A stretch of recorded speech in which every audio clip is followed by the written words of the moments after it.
Fala galera, tudo bem com vocês? Então bora lá para mais uma videoaula de ciências com a professora Raquel. Na aula de hoje nós falaremos sobre as características dos mamíferos, ou melhor dizendo, nós vamos dar continuidade a esse assunto. Então bora? Nós vamos falar agora sobre a respiração e a circulação. O sistema respiratório dos mamíferos ele é bem mais simples do que o das aves, porque ele é formado somente pelas vias aéreas e os pulmões, né? No caso das aves, nós tínhamos aqueles sacos aéreos, lembram-se?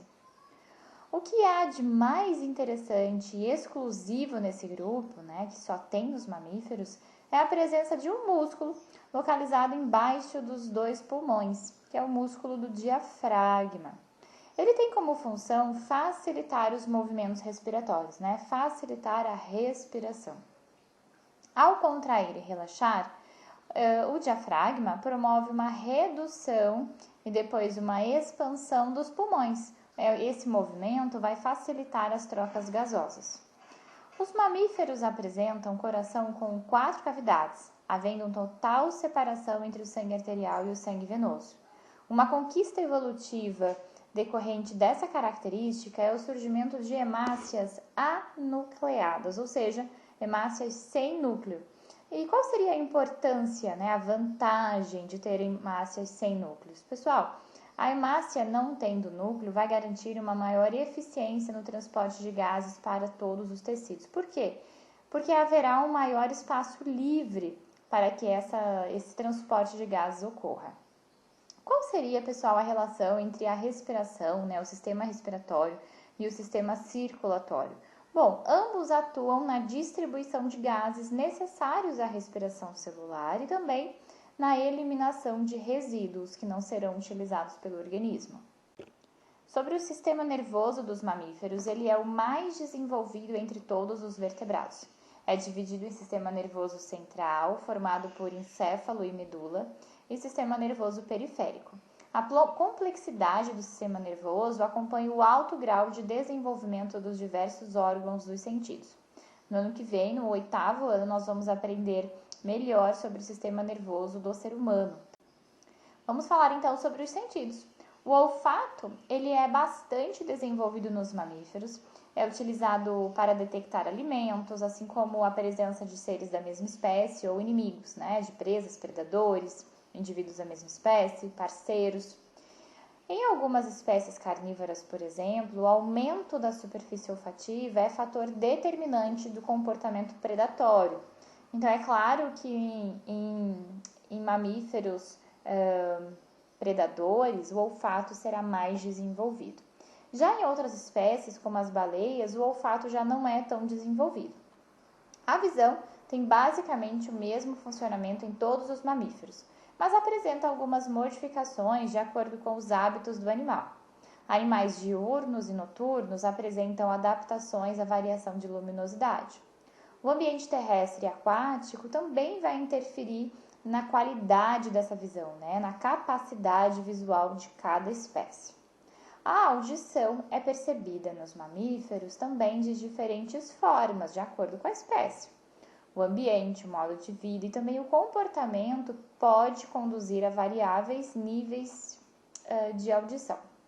Os morcegos e os cetáceos, os golfinhos, por exemplo, eles dependem dos ecos dos sons produzidos por eles mesmos para conseguir detectar a existência de objetos e de alimentos. É a chamada ecolocalização.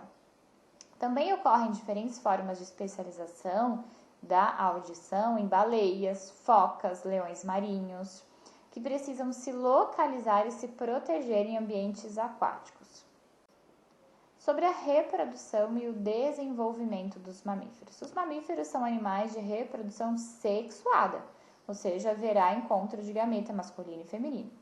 Os machos possuem testículos, que é uma glândula produtora de várias substâncias, mas sobretudo de células sexuais, os espermatozoides. Então, os testículos produzem espermatozoides. E as fêmeas possuem uma glândula equivalente, chamada de ovário, capaz de produzir, entre outras coisas, também a célula sexual feminina, o óvulo, ok? Então, os testículos nos machos produzem o espermatozoide, nas fêmeas existem os ovários produtoras produtores de óvulo, né, que é o gameta feminino. Após o acasalamento, né, que é o momento onde haverá o encontro dos espermatozoides com o óvulo, né, no interior do corpo da fêmea, cada óvulo fecundado deve dar origem a um embrião. Na maioria dos casos, esse embrião se desenvolverá dentro do útero, que é um órgão que vai servir de abrigo durante o desenvolvimento do embrião. Nos mamíferos, nós encontramos 3 situações diferentes no que diz respeito a esse desenvolvimento dos embriões. Vamos ver cada um deles agora? Então, nós temos os mamíferos placentários, que essa é a forma mais comum de desenvolvimento. O embrião permanece dentro do útero, ligado a um órgão chamado de placenta, responsável por fornecer alimento e oxigênio durante toda a gestação. Pertencem a esse grupo, né, aos placentários, os cães, os gatos, vacas, cavalos, ratos, o homem, tá? A placenta, pessoal, ela é uma importante conquista, né, para a evolução dos mamíferos, porque ela possibilitou um desenvolvimento embrionário mais seguro e mais eficiente, tá? Então, observe ali na imagem, como ocorre então na maioria das espécies de mamíferos, as mulheres alimentam seus embriões através de um órgão especial e temporário, que é chamado de placenta. Depois expulsa do útero, a placenta será expulsa do útero da mãe após o nascimento do filho, tá? Lembrando então que a placenta é responsável por fornecer o alimento e o oxigênio para o embrião, tá? Durante toda a gestação. Agora vamos falar sobre os marsupiais. São mamíferos que não desenvolvem placenta.